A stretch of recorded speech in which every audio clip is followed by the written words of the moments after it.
ครับประมาณ8ประมาณนั้นละบอกกับผู้เงื่อนหลักก็ประเด็นนะ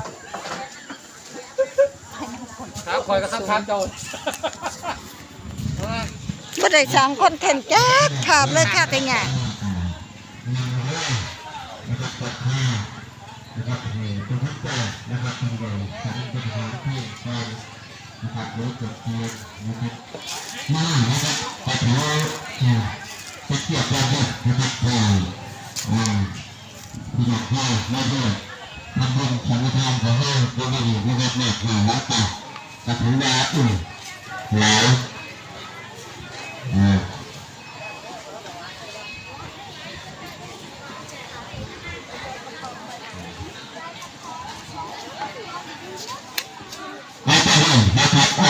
เลือกออกมาเลย